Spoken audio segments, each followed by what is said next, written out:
আসসালামু আলাইকুম দর্শকবৃন্দ। স্বাগতম আজকের বিশেষ প্রতিবেদনে। বাংলাদেশের প্রায় ১৬ লাখ সরকারি কর্মকর্তা-কর্মচারীর দীর্ঘ প্রতীক্ষার অবসান হতে চলেছে। দীর্ঘ ১১ বছরের বেশি সময় পর সরকারি চাকরিজীবীরা পেতে যাচ্ছেন নবম জাতীয় পে স্কেল।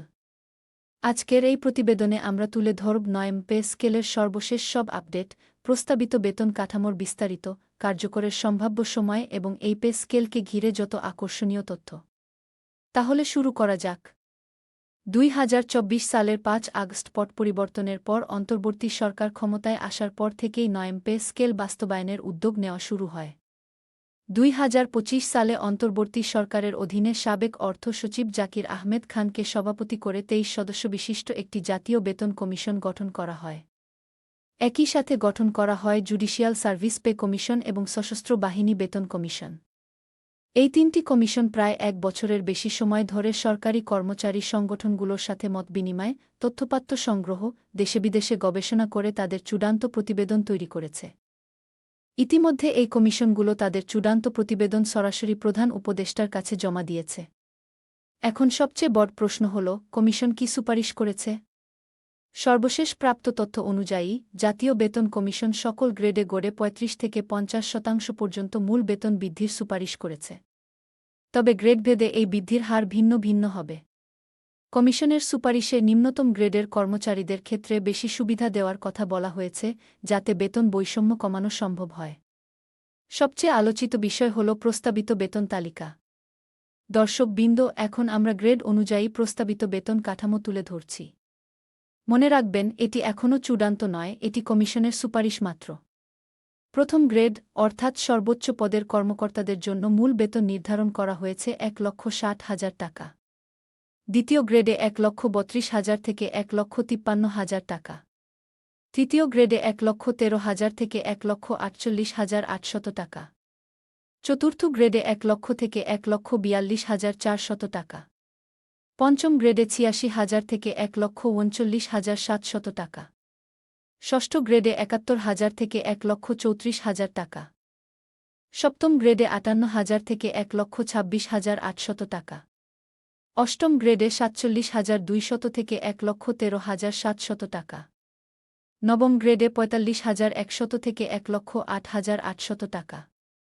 দশম গ্রেডে ৩২,০০০ থেকে ৭৭,৩০০ টাকা। একাদশ গ্রেডে ২৫,০০০ থেকে ৬০,৫০০ টাকা। দ্বাদশ গ্রেডে ২৪,৩০০ থেকে ৫৮,৭০০ টাকা। ত্রয়োদশ গ্রেডে ২৪,০০০ থেকে ৫৮,০০০ টাকা।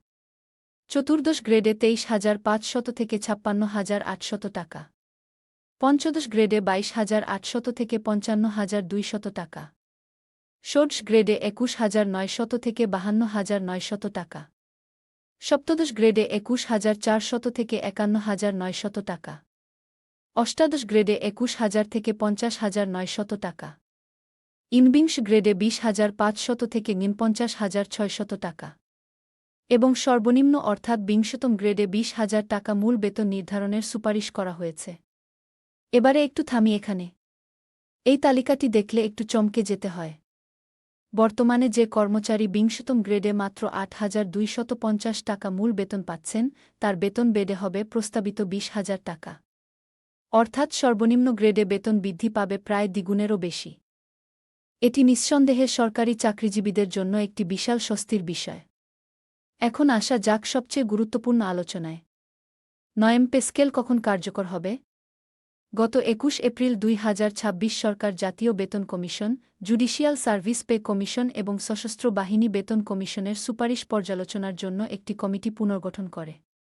সম্প্রতি সেই কমিটি তাদের মতামত জমা দিয়েছে এবং আসন্ন ২০২৬-২৭ অর্থবছরের বাজেটে নবম পে স্কেলের জন্য বিশেষ বরাদ্দ রাখার নীতিগত সিদ্ধান্ত নেওয়া হয়েছে। মন্ত্রিপরিষদ সচিবের নেতৃত্বাধীন কমিটি সম্প্রতি চূড়ান্ত সুপারিশ পর্যালোচনা করেছে।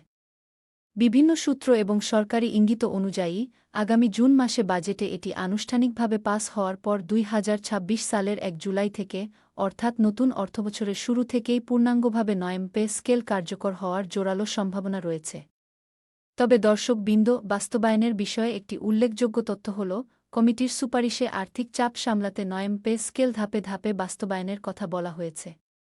প্রথম ধাপে মূল বেতন বৃদ্ধি করা হবে। দ্বিতীয় ধাপে অন্যান্য ভাতা ও সুবিধাদি পুনর্বিন্যাস করা হবে। এই দুই ধাপে বাস্তবায়নের মাধ্যমে সরকারি কোষাগারে একসাথে বিশাল চাপ না পড়ে একটি সুনির্দিষ্ট পরিকল্পনার মধ্য দিয়ে পে স্কেল বাস্তবায়ন করা হবে। এখানে আরও একটি গুরুত্বপূর্ণ বিষয় উল্লেখ করা দরকার। যারা ইতিমধ্যে 10% মহার্ঘ ভাতা পাচ্ছেন, নতুন পে স্কেলে মূল বেতন নির্ধারণের সময় সেই মহার্ঘ ভাতা কিভাবে সমন্বয় করা হবে তা নিয়ে অর্থ মন্ত্রণালয়ের সচিব কমিটি কাজ করছে। এই বিষয়টি চূড়ান্ত না হওয়া পর্যন্ত কর্মচারীদের মধ্যে কিছুটা অনিশ্চয়তা থাকবে। এবার আসি পেনশনভোগীদের বিষয়ে। এই পে স্কেলে অবসরপ্রাপ্ত কর্মচারীরা কি পাবেন? এটি একটি অত্যন্ত আলোচিত বিষয়। প্রস্তাবিত সুপারিশে বলা হয়েছে, যেসব পেনশনভোগী বর্তমানে মাসে 20,000 টাকার কম পেনশন পাচ্ছেন, তাদের পেনশন 100% পর্যন্ত বৃদ্ধির প্রস্তাব করা হয়েছে। এটি অবসরপ্রাপ্ত হাজারো কর্মচারীর জন্য একটি বড় সুখবর। এছাড়া 75 বছরের বেশি বয়সী পেনশনভোগীদের জন্য প্রতি মাসে 10,000 টাকা বিশেষ চিকিৎসা ভাতা দেওয়ার সুপারিশও করা হয়েছে। এখন আসি এই পে স্কেলের আর্থিক প্রভাবের দিকে। দর্শকবৃন্দ, নয়েম পে স্কেল বাস্তবায়ন করতে হলে সরকারকে প্রতি বছর বাড়তি কত টাকা ব্যয় করতে হবে, সেটি একটি বড় প্রশ্ন। বিভিন্ন তথ্যপাত্র বিশ্লেষণ করে দেখা যাচ্ছে, নতুন পে স্কেল বাস্তবায়নে সরকারের অতিরিক্ত ব্যয় হবে প্রায় 22 থেকে 25,000 কোটি টাকা। এই বিশাল অর্থের সংস্থান করতে হলে সরকারকে রাজস্ব আদায় বৃদ্ধি, বৈদেশিক সাহায্য এবং ঘাটতি বাজেটের দিকে নজর দিতে হবে। তাই কমিটি একসাথে পুরো বাস্তবায়নের পরিবর্তে ধাপে ধাপে বাস্তবায়নের পক্ষে মত দিয়েছে। এবারে কিছু আকর্ষণীয় তথ্য জানা যাক, যা হয়তো অনেকেই জানেন না। প্রথম তথ্য হল, বাংলাদেশে প্রথম পে স্কেল চালু হয়েছিল 1973 সালে, স্বাধীনতার মাত্র 2 বছরের মাথায়। সেই সময়ের সর্বনিম্ন বেতন ছিল মাত্র 185 টাকা। আজ 50 বছরেরও বেশি সময় পর প্রস্তাবিত সর্বনিম্ন বেতন 20,000 টাকা। এই পরিসংখ্যান বাংলাদেশের অর্থনৈতিক অগ্রযাত্রার একটি জীবন্ত দলিল। দ্বিতীয় তথ্য, বর্তমানে বাংলাদেশে প্রায় 16 লাখ সরকারি কর্মকর্তা ও কর্মচারী রয়েছেন। এই বিশাল সংখ্যক মানুষ এবং তাদের পরিবার সহ হিসেব করলে প্রায় 60 থেকে 70 লাখ মানুষের জীবনমান সরাসরি নয়েম পে স্কেলের সাথে জড়িত। অর্থনৈতিক দিক থেকেও এটি একটি বিশাল চালিকাশক্তি, কারণ সরকারি কর্মচারীদের ক্রয়ক্ষমতা বাড়লে দেশের অভ্যন্তরীণ বাজারেও তার ইতিবাচক প্রভাব পড়বে। তৃতীয় আকর্ষণীয় তথ্য হল, নয়েম পে স্কেলে গ্রেডের সংখ্যা পরিবর্তনের বিষয়েও কমিশন আলোচনা করেছে। বর্তমানে 20টি গ্রেড রয়েছে। বেতন বৈষম্য কমানোর জন্য গ্রেড সংখ্যা কমানোর প্রস্তাব আলোচনায় উঠে এসেছে, যদিও এটি এখনও চূড়ান্ত হয়নি। চতুর্থ তথ্য, এই পে স্কেলে সরকারি কর্মচারীদের বাড়িভাড়া ভাতা, চিকিৎসা ভাতা, যাতায়াত ভাতা সবকিছুই পুনর্বিন্যাস করা হবে। বিশেষজ্ঞরা মনে করছেন, সব ভাতা মিলিয়ে একজন কর্মচারীর মোট আয় এখনকার তুলনায় প্রায় 40 থেকে 60% বেড়ে যেতে পারে। পঞ্চম গুরুত্বপূর্ণ তথ্য, অতীতের পে স্কেলগুলোতে দেখা গেছে প্রতিটি পে স্কেল ঘোষণার পর বাজারে মূল্যস্তর কিছুটা বেড়ে যায়। কারণ সরকারি কর্মচারীদের হাতে বেশি অর্থ আসলে বাজারে চাহিদা বাড়ে এবং ব্যবসায়ীরাও সুযোগ নিয়ে পণ্যের দাম বাড়িয়ে দেন।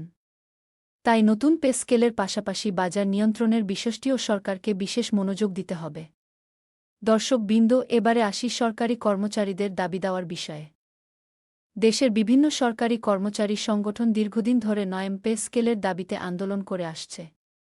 তাদের প্রধান দাবিগুলোর মধ্যে ছিল, অবিলম্বে নয়েম পে স্কেল ঘোষণা ও বাস্তবায়ন, বাজারদরের সাথে সঙ্গতিপূর্ণ বেতন কাঠামো নির্ধারণ, নিম্নমানের গ্রেডগুলোতে বেশি বৃদ্ধি এবং বেতন বৈষম্য দূর করা। সরকারি কর্মচারীরা মনে করেন, বর্তমান বেতনে ঢাকার মতো শহরে একটি সম্মানজনক জীবনযাপন করা প্রায় অসম্ভব হয়ে পড়েছে। বিশেষত নিম্ন গ্রেডের কর্মচারীরা চরম আর্থিক সংকটে দিন কাটাচ্ছেন। এই পে স্কেল ঘিরে আরেকটি বড় প্রশ্ন হল শিক্ষকদের বেতন কাঠামো।